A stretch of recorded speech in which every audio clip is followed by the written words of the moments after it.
पंजाबी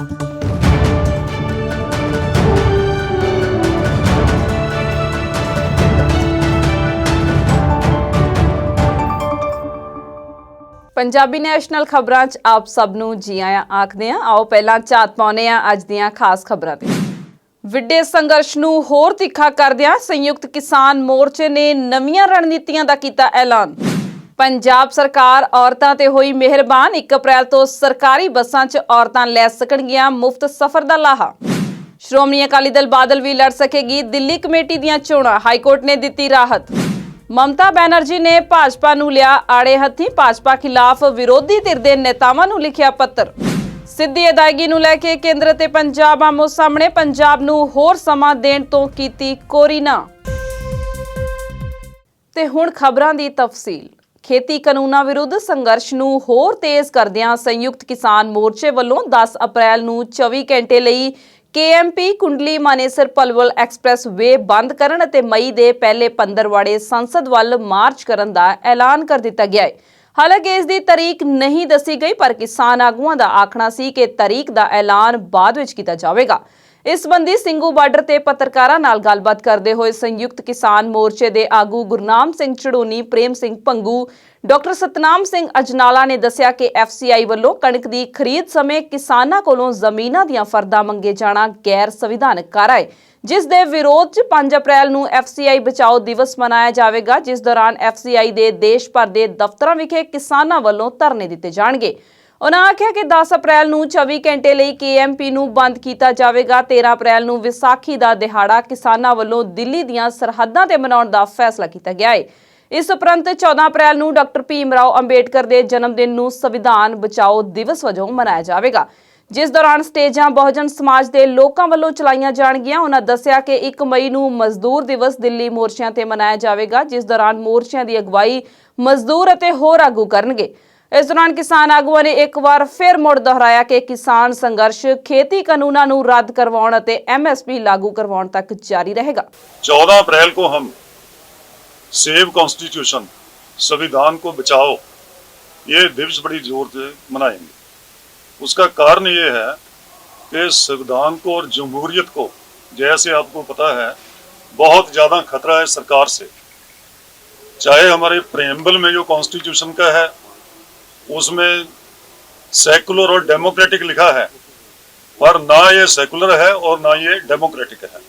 आपको पता है जो इस एजिटेशन के अंदर यहाँ पे सब कुछ हुआ, रिप्रेशन हुआ, इंटरनेट सेवाएं बंद हुई, मुकदमे बने, जेलों में लोग गए और सब जो मीन टैक्टिक्स अपना के डेमोक्रेसी को फ्लाउट किया गया, इसका नोटिस देश की जो अलग अलग डेमोक्रेटिक ऑर्गेनाइजेशन है उन्होंने नहीं, बल्कि विदेश में भी ब्रिटिश पार्लियामेंट ने और UNO ने, अमेरिका के अंदर जो ऑर्गेनाइजेशन है उन्होंने इसका नोट लिया है।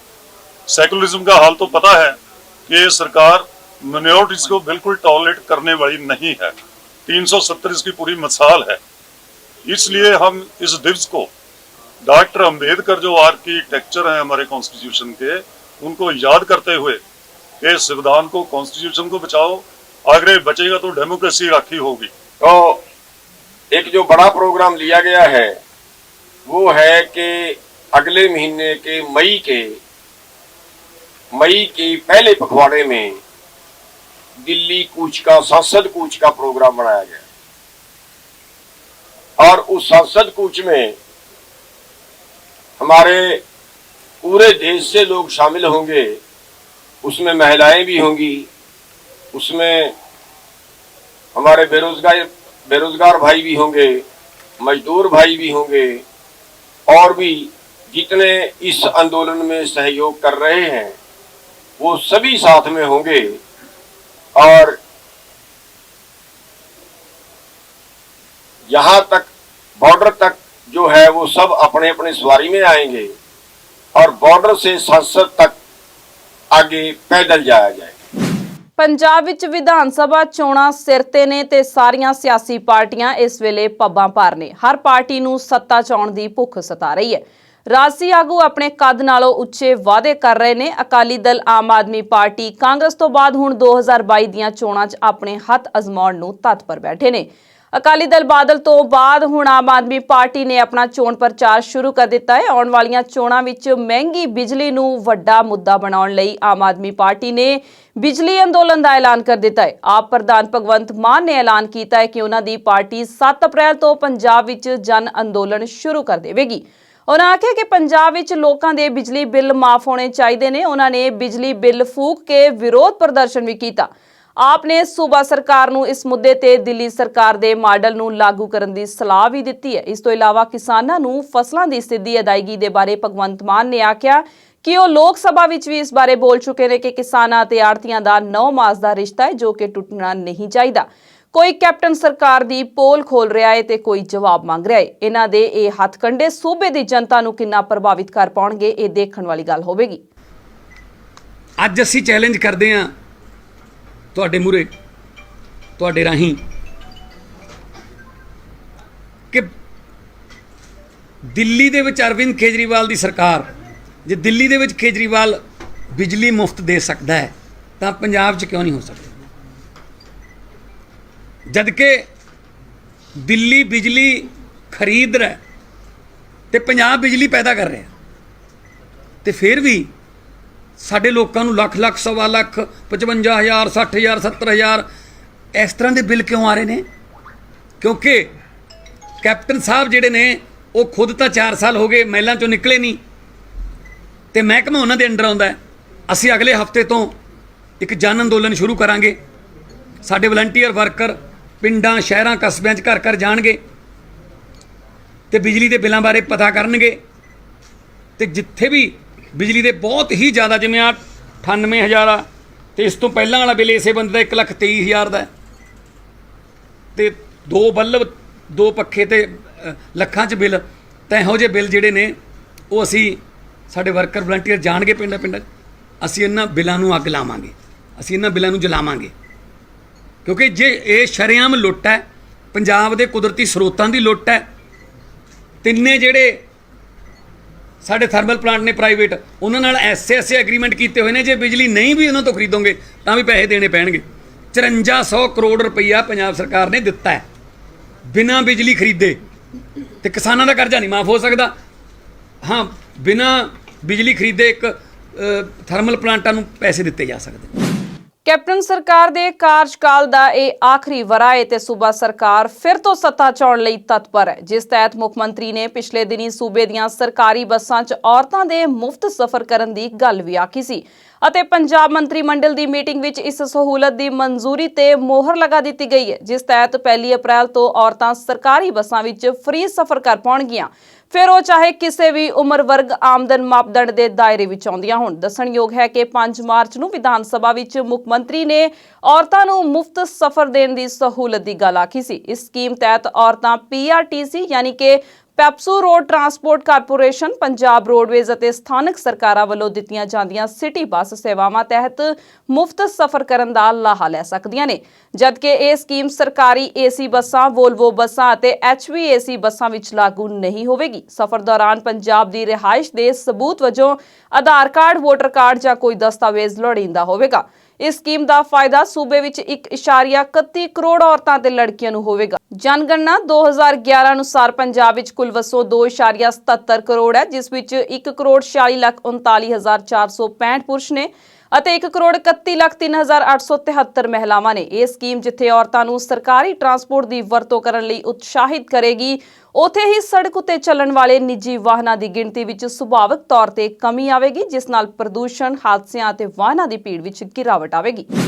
ਕਿਸਾਨ ਅੰਦੋਲਨ ਕਾਰਨ ਜਿੱਥੇ ਭਾਜਪਾ ਆਗੂਆਂ ਨੂੰ ਥਾਂ-ਥਾਂ ਵਿਰੋਧ ਦਾ ਸ਼ਿਕਾਰ ਹੋਣਾ ਪੈ ਰਿਹਾ ਹੈ, ਉੱਥੇ ਹੀ ਪੰਜਾਬ ਭਾਜਪਾ ਦੇ ਪ੍ਰਧਾਨ ਅਸ਼ਵਨੀ ਸ਼ਰਮਾ ਨੇ ਜਲੰਧਰ ਦੇ 4 ਵਿਧਾਨ ਸਭਾ ਹਲਕਿਆਂ ਤੋਂ 5 ਮੈਂਬਰ ਬੁਲਾ ਕੇ ਸਰਕਟ ਹਾਊਸ ਵਿੱਚ ਹੰਗਾਮੀ ਮੀਟਿੰਗ ਕੀਤੀ। ਸੂਤਰਾਂ ਮੁਤਾਬਕ ਭਾਜਪਾ ਪ੍ਰਧਾਨ ਨੇ ਆਗੂਆਂ ਨੂੰ ਭਵਿੱਖ ਵਿੱਚ ਸਿਆਸੀ ਸਰਗਰਮੀਆਂ ਵਧਾਉਣ ਅਤੇ ਆਉਣ ਵਾਲੀਆਂ ਚੋਣਾਂ ਲਈ ਕਮਰ ਕੱਸਣ ਦੀ ਸਲਾਹ ਵੀ ਦਿੱਤੀ। ਹਾਲਾਂਕਿ ਅਸ਼ਵਨੀ ਸ਼ਰਮਾ ਨੇ ਮੀਡੀਆ ਤੋਂ ਦੂਰੀ ਬਣਾਈ ਰੱਖੀ ਅਤੇ ਆਖਿਆ ਕਿ ਇਹ ਉਹਨਾਂ ਦਾ ਨਿੱਜੀ ਦੌਰਾ ਸੀ। ਇਨਾ ਹੀ ਨਹੀਂ, ਭਾਜਪਾ ਵੱਲੋਂ ਮਈ 'ਚ ਸ਼ਕਤੀ ਪ੍ਰਦਰਸ਼ਨ ਕਰਨ ਬਾਰੇ ਵੀ ਪਤਾ ਲੱਗਾ ਹੈ। ਜਾਣਕਾਰੀ ਅਨੁਸਾਰ ਸਰਕਟ ਹਾਊਸ ਜਾਣ ਵਾਲੀ ਸੜਕ ਆਮ ਲੋਕਾਂ ਲਈ ਬੰਦ ਕਰ ਦਿੱਤੀ ਗਈ ਸੀ ਅਤੇ ਸੁਰੱਖਿਆ ਦੇ ਪੁਖਤਾ ਇੰਤਜ਼ਾਮ ਵੀ ਕੀਤੇ ਗਏ ਸਨ। ਅੰਦਰ ਬਾਹਰ ਪੁਲਿਸ ਦਾ ਸਖਤ ਪਹਿਰਾ ਸੀ, ਇੱਥੋਂ ਤੱਕ ਕਿ ਡੌਗ ਸਕੁਆਡ ਰਾਹੀਂ ਵੀ ਸੁਰੱਖਿਆ ਦੀ ਜਾਂਚ ਪੜਤਾਲ ਕੀਤੀ ਜਾ ਰਹੀ ਸੀ। ਇਸ ਦੌਰੇ ਨੂੰ ਮੀਡੀਆ ਤੋਂ ਗੁਪਤ ਰੱਖਿਆ ਗਿਆ ਸੀ ਤਾਂ ਜੋ ਕਿਸਾਨਾਂ ਨੂੰ ਇਸ ਦੀ ਭਿਣਕ ਨਾ ਪੈ ਜਾਵੇ। ਮੈਂ ਮਲੋਟ ਦਾ ਅਬੋਹਰ ਦੀ ਜਨਤਾ ਦਾ, ਪੰਜਾਬੀਆਂ ਦਾ, ਸਮੂਹ ਪੰਜਾਬ ਵਾਸੀਆਂ ਦਾ ਧੰਨਵਾਦ ਕਰਦਾ। ਉਹਨਾਂ ਨੇ ਇੱਕ ਸੰਕੇਤ ਦਿੱਤਾ ਸਰਕਾਰਾਂ ਨੂੰ ਵੀ, ਅਮਰਿੰਦਰ ਦੀ ਸਰਕਾਰ ਨੂੰ ਸੰਕੇਤ ਦਿੱਤਾ ਕਿ ਪੰਜਾਬ ਦੇ ਪੰਜਾਬੀ ਅਮਨ ਚਾਹੁੰਦੇ ਨੇ, ਸ਼ਾਂਤੀ ਚਾਹੁੰਦੇ ਨੇ, ਭਾਈਚਾਰਾ ਚਾਹੁੰਦੇ ਨੇ, ਇਸ ਕਰਕੇ ਲੋਕਾਂ ਨੇ ਬੰਦ ਕੀਤਾ। ਅੱਜ ਵੀ ਇਹ ਸਰਕਾਰ ਨੂੰ ਸਮਝਣਾ ਚਾਹੀਦਾ ਕਿ ਪੰਜਾਬ ਦੇ ਅੰਦਰ ਅਰਾਜਕਤਾ ਲਈ, ਗੁੰਡੇ ਤੱਤਵਾਂ ਲਈ ਕੋਈ ਸਥਾਨ ਨਹੀਂ ਹੈ। ਅਗਲੀ ਖਬਰ ਜਲੰਧਰ ਦੀ ਹੈ, ਜਿੱਥੇ ਦਿਲ ਦਹਿਲਾਉਣ ਵਾਲੀ ਘਟਨਾ ਵਾਪਰੀ ਹੈ। ਜਲੰਧਰ ਦੇ ਪੀਏਪੀ ਗੇਟ ਤੇ ਡਿਊਟੀ ਤੇ ਤਾਇਨਾਤ ਏਐਸਆਈ ਨੇ ਕਦੇ ਸੋਚਿਆ ਵੀ ਨਹੀਂ ਹੋਣਾ ਕਿ ਉਹ ਆਪਣੀ ਮੌਤ ਆਪਣੇ ਮੋਢੇ ਤੇ ਟੰਗੀ ਫਿਰ ਰਿਹਾ ਹੈ। ਇਸ ਅਧਿਕਾਰੀ ਦੀ ਆਪਣੀ ਹੀ ਸਰਕਾਰੀ ਰਾਈਫਲ ਇਸ ਦਾ ਕਾਲ ਬਣ ਗਈ। ਦੇਖਦਿਆਂ ਹੀ ਦੇਖਦਿਆਂ ਏਐਸਆਈ ਨੇ ਦਮ ਤੋੜ ਦਿੱਤਾ। ਜਾਣਕਾਰੀ ਮੁਤਾਬਕ ਪੀਏਪੀ ਦੀ 27ਵੀਂ ਬਟਾਲੀਅਨ 'ਚ ਸੇਵਾ ਨਿਭਾ ਰਿਹਾ 56 ਸਾਲਾ ਪਰਮਜੀਤ ਸਿੰਘ ਪੁੱਤਰ ਸ਼੍ਰੀ ਮਲੂਕ ਰਾਮ ਆਪਣੀ ਡਿਊਟੀ ਤੇ ਤਾਇਨਾਤ ਸੀ। ਲਗਭਗ ਸ਼ਾਮ 5 ਵਜੇ ਉਹ ਗੇਟ ਦੇ ਬਾਹਰ ਖੜਾ ਸੀ ਤਾਂ ਮੋਢੇ ਤੇ ਟੰਗੀ ਕਾਰਬਾਈਨ ਹੇਠਾਂ ਡਿੱਗ ਗਈ ਅਤੇ ਗੋਲੀ ਚੱਲ ਗਈ, ਜੋ ਕਿ ਉਸ ਦੇ ਸਿਰ ਵਿੱਚੋਂ ਆਰ-ਪਾਰ ਹੋ ਗਈ। ਸਿਰਫ 2-4 ਸਕਿੰਟਾਂ 'ਚ ਉਸ ਦੀ ਜ਼ਿੰਦਗੀ ਖਤਮ ਹੋ ਗਈ। ਉਸ ਦੀ ਮ੍ਰਿਤਕ ਦੇਹ ਨੂੰ ਪੋਸਟਮਾਰਟਮ ਲਈ ਭੇਜ ਦਿੱਤਾ ਗਿਆ ਹੈ। ਫਸਲਾਂ ਦੀ ਸਿੱਧੀ ਅਦਾਇਗੀ ਕਿਸਾਨਾਂ ਦੇ ਖਾਤਿਆਂ 'ਚ ਪਾਉਣ ਦਾ ਮਸਲਾ ਦਿਨੋਂ ਦਿਨ ਉਲਝਦਾ ਹੀ ਜਾ ਰਿਹਾ ਹੈ। ਅਦਾਇਗੀ ਸੰਬੰਧੀ ਕੇਂਦਰ ਨੇ ਸੂਬਾ ਸਰਕਾਰ ਨੂੰ ਸਪਸ਼ਟ ਕਰ ਦਿੱਤਾ ਹੈ ਕਿ ਸਿੱਧੀ ਅਦਾਇਗੀ ਲਈ ਹੁਣ ਹੋਰ ਸਮਾਂ ਨਹੀਂ ਦਿੱਤਾ ਜਾਵੇਗਾ।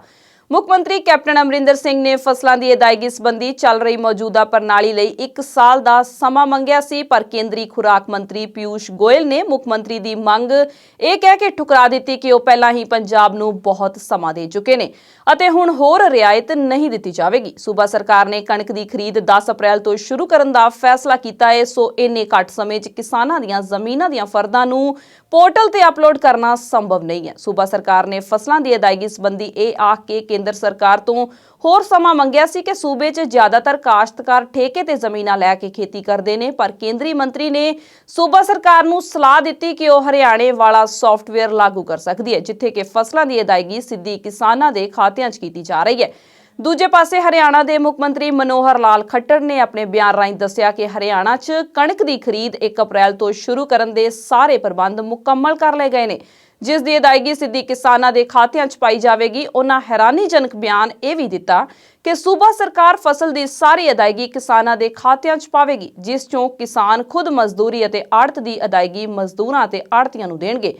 ਖੱਟਰ ਦੇ ਇਸ ਬਿਆਨ ਨੇ ਹਰਿਆਣਾ ਤੇ ਪੰਜਾਬ ਤੇ ਆੜਤੀਆਂ ਤੇ ਮਜ਼ਦੂਰਾਂ 'ਚ ਖਲਬਲੀ ਮਚਾ ਦਿੱਤੀ ਹੈ। ਆੜਤੀ ਐਸੋਸੀਏਸ਼ਨ ਦੇ ਸੂਬਾ ਪ੍ਰਧਾਨ ਰਵਿੰਦਰ ਸਿੰਘ ਚੀਮਾ ਨੇ ਕੇਂਦਰ ਸਰਕਾਰ ਤੇ ਕਿਸਾਨਾਂ ਅਤੇ ਆੜਤੀਆਂ ਨੂੰ ਜਾਣਬੁੱਝ ਕੇ ਤੰਗ ਪਰੇਸ਼ਾਨ ਕਰਨ ਦਾ ਦੋਸ਼ ਲਗਾਉਂਦਿਆਂ ਸਪਸ਼ਟ ਕੀਤਾ ਹੈ ਕਿ ਕੇਂਦਰ ਦੇ ਨਵੇਂ ਫਰਮਾਨਾਂ ਤਹਿਤ ਕਣਕ ਦੀ ਖਰੀਦ ਨਹੀਂ ਹੋਣ ਦਿੱਤੀ ਜਾਵੇਗੀ। ਦਿੱਲੀ ਹਾਈ ਕੋਰਟ ਦੀ ਡਬਲ ਬੈਂਚ ਦੇ ਫੈਸਲੇ ਤੋਂ ਬਾਅਦ ਸ਼੍ਰੋਮਣੀ ਅਕਾਲੀ ਦਲ ਬਾਦਲ ਦੇ ਦਿੱਲੀ ਗੁਰਦੁਆਰਾ ਚੋਣਾਂ 'ਚ ਹਿੱਸਾ ਲੈਣ ਅਤੇ ਰਾਖਵਾਂ ਚੋਣ ਨਿਸ਼ਾਨ ਬਾਲਟੀ ਅਲਾਟ ਹੋਣ ਨਾਲ ਚੋਣਾਂ ਲੜਨ ਦਾ ਰਾਹ ਸਾਫ਼ ਹੋ ਗਿਆ ਹੈ। ਇਸ ਤੋਂ ਪਹਿਲਾਂ ਦਿੱਲੀ ਗੁਰਦੁਆਰਾ ਐਕਟ ਦੇ ਨਿਯਮ 14 'ਚ ਸਾਲ 2010 ਦੌਰਾਨ ਹੋਈਆਂ ਸੋਧਾਂ ਦੇ ਹਵਾਲੇ ਕਾਰਨ ਸ਼੍ਰੋਮਣੀ ਅਕਾਲੀ ਦਲ ਦੇ ਗੁਰਦੁਆਰਾ ਚੋਣਾਂ 'ਚ ਹਿੱਸਾ ਲੈਣ 'ਚ ਅੜਿੱਕਾ ਪੈਦਾ ਹੋ ਗਿਆ ਸੀ, ਜਿਸ ਨੂੰ ਸ਼੍ਰੋਮਣੀ ਅਕਾਲੀ ਦਲ ਨੇ ਦਿੱਲੀ ਹਾਈ ਕੋਰਟ 'ਚ ਚੁਣੌਤੀ ਦਿੱਤੀ ਸੀ। ਪਰ ਪਹਿਲਾਂ ਸਿੰਗਲ ਬੈਂਚ ਅਤੇ ਬੀਤੇ ਕੱਲ ਡਬਲ ਬੈਂਚ ਤੋਂ ਸ਼੍ਰੋਮਣੀ ਅਕਾਲੀ ਦਲ ਨੂੰ ਰਾਹਤ ਨਹੀਂ ਮਿਲ ਸਕੀ ਸੀ, ਪਰ ਹੁਣ ਦਿੱਲੀ ਗੁਰਦੁਆਰਾ ਡਾਇਰੈਕਟੋਰੇਟ ਵੱਲੋਂ 25 ਅਪ੍ਰੈਲ ਨੂੰ ਹੋਣ ਵਾਲੀਆਂ ਗੁਰਦੁਆਰਾ ਚੋਣਾਂ ਲਈ ਨੋਟੀਫਿਕੇਸ਼ਨ ਜਾਰੀ ਕਰ ਦਿੱਤਾ ਗਿਆ ਹੈ ਤਾਂ ਮੁੜ ਸ਼੍ਰੋਮਣੀ ਅਕਾਲੀ ਦਲ ਵੱਲੋਂ ਹਾਈ ਕੋਰਟ ਦੀ ਡਬਲ ਬੈਂਚ 'ਚ ਨੋਟੀਫਿਕੇਸ਼ਨ ਨੂੰ ਚੁਣੌਤੀ ਦਿੱਤੀ ਗਈ, ਕਿਉਂਕਿ ਜਾਰੀ ਨੋਟੀਫਿਕੇਸ਼ਨ 'ਚ ਚੋਣ ਲੜਨ ਵਾਲੀਆਂ ਰਜਿਸਟਰਡ ਧਾਰਮਿਕ ਪਾਰਟੀਆਂ ਦੀ ਜਿਹੜੀ ਸੂਚੀ ਜਾਰੀ ਕੀਤੀ ਗਈ ਸੀ, ਉਸ 'ਚ ਸ਼੍ਰੋਮਣੀ ਅਕਾਲੀ ਦਲ ਦਾ ਨਾਂ ਸ਼ਾਮਲ ਨਹੀਂ ਸੀ ਅਤੇ ਇਸ ਦੇ ਨਾਲ ਹੀ ਬਾਦਲ ਦਲ ਦੇ ਰਾਖਵੇਂ ਚੋਣ ਨਿਸ਼ਾਨ ਬਾਲਟੀ ਨੂੰ ਵੀ ਜ਼ਬਤ ਕੀਤਾ ਦਰਸਾਇਆ ਗਿਆ ਸੀ।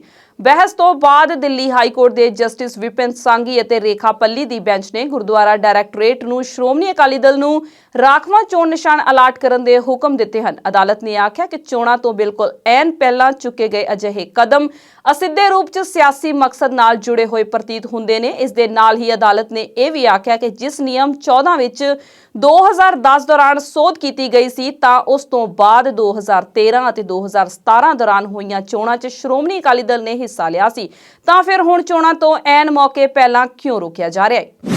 ਪੱਛਮੀ ਬੰਗਾਲ 'ਚ ਵਿਧਾਨ ਸਭਾ ਚੋਣਾਂ ਦੇ ਦੂਜੇ ਗੇੜ ਦੀਆਂ ਵੋਟਾਂ ਤੋਂ ਐਨ ਪਹਿਲਾਂ ਮੁੱਖ ਮੰਤਰੀ ਮਮਤਾ ਬੈਨਰਜੀ ਨੇ ਵਿਰੋਧੀ ਧਿਰ ਦੇ ਨੇਤਾਵਾਂ ਨੂੰ ਪੱਤਰ ਲਿਖ ਕੇ ਲੋਕਤੰਤਰ ਨੂੰ ਬਚਾਉਣ ਦੀ ਅਪੀਲ ਕਰਦਿਆਂ ਭਾਜਪਾ ਖਿਲਾਫ ਇਕਜੁੱਟ ਹੋਣ ਦੀ ਅਪੀਲ ਕੀਤੀ ਹੈ। ਇਸ ਪੱਤਰ 'ਚ ਮਮਤਾ ਬੈਨਰਜੀ ਨੇ ਭਾਜਪਾ ਤੇ ਦੋਸ਼ ਲਗਾਉਂਦਿਆਂ ਆਖਿਆ ਕਿ ਭਾਜਪਾ ਦੇਸ਼ ਵਿੱਚ ਸਿਰਫ ਆਪਣੀ ਹੀ ਪਾਰਟੀ ਦਾ ਸ਼ਾਸਨ ਚਾਹੁੰਦੀ ਹੈ। ਉਹਨਾਂ ਕਾਂਗਰਸ ਪ੍ਰਧਾਨ ਸੋਨੀਆ ਗਾਂਧੀ, ਸ਼ਰਦ ਪਵਾਰ, MK ਸਟਾਲੀਅਨ, ਅਖਿਲੇਸ਼ ਯਾਦਵ, ਤੇਜਸਵੀ ਯਾਦਵ, ਉद्धਵ ਠਾਕਰੇ, हेमंत सोरेन, अरविंद केजरीवाल, नवीन पटनायक, जगन मोहन रेड्डी, फारूक अब्दुल्ला ਅਤੇ ਮਹਿਬੂਬਾ ਮੁਫਤੀ ਨੂੰ ਲਿਖੇ ਇਸ ਪੱਤਰ 'ਚ ਆਖਿਆ ਕਿ ਬੰਗਾਲ ਦੇ ਰਾਜਪਾਲ ਭਾਜਪਾ ਵਰਕਰ ਵਾਂਗ ਕੰਮ ਕਰ ਰਹੇ ਨੇ ਅਤੇ ED, CBI ਤੇ ਹੋਰ ਕੇਂਦਰੀ ਏਜੰਸੀਆਂ ਗੈਰ ਭਾਜਪਾ ਨੇਤਾਵਾਂ ਨੂੰ ਨਿਸ਼ਾਨਾ ਬਣਾ ਰਹੀਆਂ ਨੇ। ਉਹਨਾਂ ਆਖਿਆ ਕਿ ਭਾਜਪਾ ਲੋਕਤੰਤਰ ਲਈ ਖਤਰਾ ਬਣ ਗਈ ਹੈ ਅਤੇ ਹੁਣ ਸਮਾਂ ਹੈ ਕਿ ਇਸ ਦਾ ਇਕਜੁੱਟ ਹੋ ਕੇ ਮੁਕਾਬਲਾ ਕੀਤਾ ਜਾਵੇ, ਨਹੀਂ ਤਾਂ ਭਾਜਪਾ ਦੇਸ਼ ਬਰਬਾਦ ਕਰ ਦੇਵੇਗੀ। ਮੁਕੇਸ਼ ਅੰਬਾਨੀ ਦੇ ਐਂਟੀਲੀਆ ਘਰ ਵਾਲਾ ਮਾਮਲਾ ਹੱਲ ਹੋਣ ਦਾ ਨਾਂ ਹੀ ਨਹੀਂ ਲੈ ਰਿਹਾ। ਹੁਣ ਬੰਬੇ ਹਾਈ ਕੋਰਟ ਨੇ ਮੁੰਬਈ ਪੁਲਿਸ ਦੇ ਸਾਬਕਾ ਕਮਿਸ਼ਨਰ ਪਰਮਬੀਰ ਸਿੰਘ ਤੋਂ ਪੁੱਛਗਿੱਛ ਕੀਤੀ ਹੈ। ਹਾਈ ਕੋਰਟ ਨੇ ਪੁੱਛਿਆ ਕਿ ਜੇਕਰ ਉਹ ਜਾਣਦੇ ਸਨ ਕਿ ਮੰਤਰੀ ਦੁਆਰਾ ਕਥਿਤ ਗਲਤ ਕਰਨ ਲਈ ਕਿਹਾ ਜਾ ਰਿਹਾ ਤਾਂ ਉਹਨਾਂ ਮਹਾਰਾਸ਼ਟਰ ਦੇ ਗ੍ਰਹਿ ਮੰਤਰੀ ਅਨਿਲ ਦੇਸ਼ਮੁਖ ਖਿਲਾਫ ਪੁਲਿਸ ਸ਼ਿਕਾਇਤ ਕਿਉਂ ਨਹੀਂ ਕੀਤੀ। ਪਰਮਬੀਰ ਨੇ ਹਾਲ ਹੀ ਵਿੱਚ ਦਾਅਵਾ ਕੀਤਾ ਸੀ ਕਿ ਦੇਸ਼ਮੁਖ ਨੇ ਪੁਲਿਸ ਅਫਸਰ ਸਚਿਨ ਵਾਜ਼ੇ ਨੂੰ ਬਾਰ ਅਤੇ ਰੈਸਟੋਰੈਂਟਾਂ ਤੋਂ 100 ਕਰੋੜ ਇਕੱਠੇ ਕਰਨ ਲਈ ਆਖਿਆ ਸੀ। ਹਾਲਾਂਕਿ ਮੰਤਰੀ ਨੇ ਇਸ ਗੱਲ ਤੋਂ ਸਾਫ਼ ਇਨਕਾਰ ਕਰ ਦਿੱਤਾ ਹੈ। ਚੀਫ ਜਸਟਿਸ ਦੀਪਾਂਕਰ ਦੱਤਾ ਅਤੇ ਜਸਟਿਸ GS ਕੁਲਕਰਨੀ ਦੀ ਬੈਂਚ ਨੇ ਪਰਮਬੀਰ ਨੂੰ ਆਖਿਆ ਕਿ ਉਹਨਾਂ ਨੇ ਪਹਿਲਾਂ ਪੁਲਿਸ ਨੂੰ ਸ਼ਿਕਾਇਤ ਕਿਉਂ ਨਹੀਂ ਕੀਤੀ ਅਤੇ ਨਾਲ ਇਹ ਵੀ ਆਖਿਆ ਕਿ ਬਿਨਾਂ ਕਿਸੇ FIR ਦੇ ਹਾਈ ਕੋਰਟ CBI ਵਰਗੀ ਕਿਸੇ ਨਿਰਪੱਖ ਏਜੰਸੀ ਨੂੰ ਜਾਂਚ ਕਰਨ ਜਾਂ ਇਸ ਦੇ ਨਿਰਦੇਸ਼ ਦੇਣ ਦੀ ਦਖਲਅੰਦਾਜ਼ੀ ਨਹੀਂ ਕਰ ਸਕਦੀ। ਕੁਝ ਗਲਤ ਹੋ ਰਿਹਾ ਸੀ ਤਾਂ ਤੁਸੀਂ ਸ਼ਿਕਾਇਤ ਦਰਜ ਕਰਨ ਦੀ ਡਿਊਟੀ ਨਾਲ ਵੱਜੇ ਸੀ। ਚੀਫ ਜਸਟਿਸ ਦੱਤਾ ਨੇ ਆਖਿਆ ਕਿ ਇਹ ਜਾਣਨ ਦੇ ਬਾਵਜੂਦ ਕਿ ਤੁਹਾਡੇ ਬੌਸ ਦੁਆਰਾ ਅਪਰਾਧ ਕੀਤਾ ਜਾ ਰਿਹਾ ਹੈ, ਤੁਸੀਂ ਚੁੱਪ ਰਹੇ। ਦੱਸ ਦਈਏ ਕਿ ਹਾਈ ਕੋਰਟ ਅਨਿਲ ਦੇਸ਼ਮੁਖ ਖਿਲਾਫ CBI ਜਾਂਚ ਦੀ ਮੰਗ ਵਾਲੀ ਪਟੀਸ਼ਨ ਤੇ ਸੁਣਵਾਈ ਕਰ ਰਹੀ ਸੀ।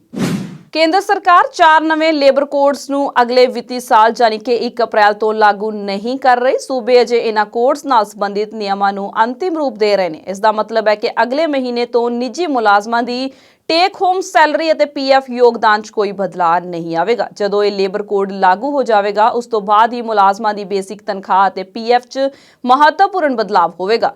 ਇਹਨਾਂ 4 ਲੇਬਰ ਕੋਡਾਂ 'ਚ ਤਨਖਾਹ, ਮਜ਼ਦੂਰੀ ਕੋਡ, ਉਦਯੋਗਿਕ ਸਬੰਧਾਂ ਤੇ ਕੋਡ, ਕੰਮ ਵਿਸ਼ੇਸ਼ ਨਾਲ ਜੁੜੀਆਂ ਸੁਰੱਖਿਆ, ਸਿਹਤ ਅਤੇ ਕੰਮ ਕਰਨ ਵਾਲੀਆਂ ਥਾਵਾਂ ਦੀਆਂ ਦਿਸ਼ਾਵਾਂ ਤੇ ਕੋਡ ਅਤੇ ਸਮਾਜਿਕ ਤੇ ਵਪਾਰਕ ਸੁਰੱਖਿਆ ਕੋਡ ਸ਼ਾਮਲ ਨੇ। ਕਿਰਤ ਵਿਭਾਗ ਵੱਲੋਂ ਪਹਿਲਾਂ ਇਹਨਾਂ ਲੇਬਰ ਕੋਡਾਂ ਨੂੰ ਨਵੇਂ ਵਿੱਤੀ ਸਾਲ ਯਾਨੀ ਕਿ 1 ਅਪ੍ਰੈਲ 2021 ਤੋਂ ਲਾਗੂ ਕਰਨ ਦੀ ਯੋਜਨਾ ਬਣਾਈ ਗਈ ਸੀ। ਇਸ ਸੰਬੰਧੀ ਸੂਤਰਾਂ ਨੇ ਦੱਸਿਆ ਕਿ ਅਜੇ ਸੂਬਿਆਂ ਨੇ ਇਹਨਾਂ 4 ਕੋਡਾਂ ਤਹਿਤ ਨਿਯਮਾਂ ਨੂੰ ਅੰਤਿਮ ਰੂਪ ਨਹੀਂ ਦਿੱਤਾ ਹੈ, ਇਸ ਲਈ ਇਹਨਾਂ ਕਾਨੂੰਨਾਂ ਨੂੰ ਲਾਗੂ ਕਰਨਾ ਫਿਲਹਾਲ ਟਾਲ ਦਿੱਤਾ ਗਿਆ ਹੈ। ਸੂਤਰਾਂ ਅਨੁਸਾਰ ਕੁਝ ਸੂਬਿਆਂ ਨੇ ਮੌਜੂਦਾ ਨਿਯਮਾਂ ਨੂੰ ਸਰਕੂਲੇਟ ਕੀਤਾ ਸੀ। ਇਹਨਾਂ ਸੂਬਿਆਂ 'ਚ ਉੱਤਰ ਪ੍ਰਦੇਸ਼, ਬਿਹਾਰ, ਮੱਧ ਪ੍ਰਦੇਸ਼, ਹਰਿਆਣਾ ਅਤੇ ਉੱਤਰਾਖੰਡ ਸ਼ਾਮਿਲ ਨੇ। ਪਾਕਿਸਤਾਨ ਦੀ ਇਮਰਾਨ ਖਾਨ ਸਰਕਾਰ ਨੇ ਭਾਰਤ ਨਾਲ ਵਪਾਰ ਦੀ ਇੱਕ ਵਾਰ ਮੁੜ ਸ਼ੁਰੂਆਤ ਕਰਦਿਆਂ ਭਾਰਤ ਤੋਂ ਕਪਾਹ ਅਤੇ ਖੰਡ ਦੀ ਦਰਾਮਦ ਨੂੰ ਮਨਜ਼ੂਰੀ ਦੇ ਦਿੱਤੀ ਹੈ। ਪਾਕਿਸਤਾਨ ਕੈਬਨਿਟ ਦੀ ਆਰਥਿਕ ਤਾਲਮੇਲ ਕਮੇਟੀ ਨੇ ਭਾਰਤ ਨਾਲ ਵਪਾਰ ਮੁੜ ਸ਼ੁਰੂ ਕਰਨ ਦੀ ਇਹ ਮਨਜ਼ੂਰੀ ਦਿੱਤੀ ਹੈ। ਜਾਣਕਾਰੀ ਮੁਤਾਬਕ ਪਾਕਿਸਤਾਨ ਇਸੇ ਵਰੇ 30 ਜੂਨ ਤੋਂ ਭਾਰਤ ਤੋਂ ਕਪਾਹ ਦੀ ਦਰਾਮਦ ਕਰੇਗਾ। ਇਸ ਤੋਂ ਇਲਾਵਾ ਪਾਕਿਸਤਾਨ ਸਰਕਾਰ ਨੇ ਨਿੱਜੀ ਖੇਤਰ ਨੂੰ ਭਾਰਤ ਤੋਂ ਖੰਡ ਦੀ ਦਰਾਮਦ ਕਰਨ ਲਈ ਵੀ ਮਨਜ਼ੂਰੀ ਦਿੱਤੀ ਹੈ। ਦੱਸਣਯੋਗ ਹੈ ਕਿ ਪਾਕਿਸਤਾਨ ਨੇ ਭਾਰਤ ਤੋਂ ਕਪਾਹ ਅਤੇ ਹੋਰ ਖੇਤੀਬਾੜੀ ਉਤਪਾਦਾਂ ਦੀ ਦਰਾਮਦ ਤੇ ਪਾਬੰਦੀ ਲਗਾ ਦਿੱਤੀ ਸੀ। ਪਾਕਿਸਤਾਨ ਮੀਡੀਆ ਰਿਪੋਰਟਾਂ ਅਨੁਸਾਰ ਦੇਸ਼ 'ਚ ਖੰਡ ਦੀਆਂ ਵੱਧ ਰਹੀਆਂ ਕੀਮਤਾਂ ਅਤੇ ਸੰਕਟ ਨਾਲ ਜੂਝ ਰਹੇ ਕੱਪੜਾ ਉਦਯੋਗ ਨੂੰ ਬਚਾਉਣ ਲਈ ਇਮਰਾਨ ਖਾਨ ਸਰਕਾਰ ਨੇ ਭਾਰਤ ਨਾਲ ਵਪਾਰ ਮੁੜ ਸ਼ੁਰੂ ਕਰਨ ਨੂੰ ਮਨਜ਼ੂਰੀ ਦਿੱਤੀ ਹੈ। ਦੋਵਾਂ ਮੁਲਕਾਂ ਦੇ ਤਣਾਅਪੂਰਨ ਸਬੰਧਾਂ ਵਿਚਾਲੇ ਪਾਕਿਸਤਾਨ ਦਾ ਭਾਰਤ ਨਾਲ ਸਬੰਧਾਂ 'ਚ ਸੁਧਾਰ ਲਿਆਉਣ ਦੀ ਦਿਸ਼ਾ ਵੱਲ ਇਹ ਪਹਿਲਾ ਵੱਡਾ ਉਪਰਾਲਾ ਹੈ। ਇਸ ਤੋਂ ਪਹਿਲਾਂ ਅਗਸਤ 2019 ਵਿੱਚ ਜੰਮੂ ਕਸ਼ਮੀਰ ਦਾ ਵਿਸ਼ੇਸ਼ ਦਰਜਾ ਖਤਮ ਕਰਨ ਤੋਂ ਬਾਅਦ ਪਾਕਿਸਤਾਨ ਨੇ ਭਾਰਤ ਨਾਲ ਸਭ ਸਬੰਧ ਤੋੜ ਦਿੱਤੇ ਸਨ। ਪਾਕਿਸਤਾਨ ਸਰਕਾਰ ਅਜਿਹੇ ਸਮੇਂ 'ਚ ਖੰਡ ਅਤੇ ਕਪਾਹ ਦੀ ਦਰਾਮਦ ਕਰਨ ਜਾ ਰਹੀ ਹੈ ਜਦੋਂ ਇਹਨਾਂ ਦੋਵਾਂ ਚੀਜ਼ਾਂ ਲਈ ਪਾਕਿਸਤਾਨ ਨੂੰ ਕਾਫੀ ਸੰਘਰਸ਼ ਕਰਨਾ ਪੈ ਰਿਹਾ ਹੈ। ਦੱਸਿਆ ਜਾ ਰਿਹਾ ਹੈ ਕਿ ਪਾਕਿਸਤਾਨ 'ਚ ਸੂਤੀ ਉਦਯੋਗ ਦੀ ਸਥਿਤੀ ਲਗਾਤਾਰ ਵਿਗੜਦੀ ਜਾ ਰਹੀ ਹੈ ਅਤੇ ਕੱਚੇ ਮਾਲ ਦੀ ਭਾਰੀ ਘਾਟ ਕਾਰਨ ਬਹੁਤ ਸਾਰੀਆਂ ਕੱਪੜਾ ਮਿੱਲਾਂ ਵੀ ਬੰਦ ਹੋਣ ਦੀ ਕਗਾਰ ਤੇ ਨੇ। ਭਾਰਤ ਵਿੱਚ ਕੋਰੋਨਾ ਵਿਪਤਾ ਦਾ ਸਬਬ ਬਣਿਆ ਹੋਇਆ ਹੈ। ਸਿਹਤ ਵਿਭਾਗ ਦੇ ਅੰਕੜਿਆਂ ਮੁਤਾਬਕ ਬੀਤੇ 24 ਘੰਟਿਆਂ ਵਿੱਚ 72,330 ਨਵੇਂ ਕੇਸ ਸਾਹਮਣੇ ਆਉਣ ਨਾਲ ਮੁਲਕ ਵਿੱਚ ਪੀੜਤਾਂ ਦੀ ਸੰਖਿਆ 1,22,21,665 ਤੱਕ ਅੱਪੜ ਗਈ ਹੈ। ਤਾਜ਼ਾ ਅੰਕੜਿਆਂ ਅਨੁਸਾਰ 449 ਹੋਰ ਮਰੀਜ਼ਾਂ ਦੀ ਇਸ ਮਹਾਮਾਰੀ ਨਾਲ ਜਾਨ ਚਲੇ ਜਾਣ ਕਰਕੇ ਮਰਨ ਵਾਲਿਆਂ ਦੀ ਗਿਣਤੀ 1,62,927 ਹੋ ਗਈ ਹੈ। ਜੇ ਗੱਲ ਪੰਜਾਬ ਦੀ ਕਰੀਏ ਤਾਂ ਇੱਕ ਦਿਨ ਵਿੱਚ 2,452 ਲੋਕ ਕੋਰੋਨਾ ਪੋਜ਼ਿਟਿਵ ਪਾਏ ਗਏ ਨੇ ਅਤੇ ਕੋਰੋਨਾ ਕਾਰਨ 56 ਲੋਕਾਂ ਨੂੰ ਆਪਣੀ ਜਾਨ ਤੋਂ ਹੱਥ ਵੀ ਧੋਣਾ ਪਿਆ ਹੈ। ਇਸ ਦੇ ਨਾਲ ਹੀ ਖਬਰਾਂ ਦਾ ਬੁਲੇਟਿਨ ਖਤਮ ਹੁੰਦਾ ਹੈ। ਮੈਨੂੰ ਸਵਲੀਨ ਕੌਰ ਜੱਸੜ ਨੂੰ ਦਿਓ ਆਗਿਆ। ਧੰਨਵਾਦ।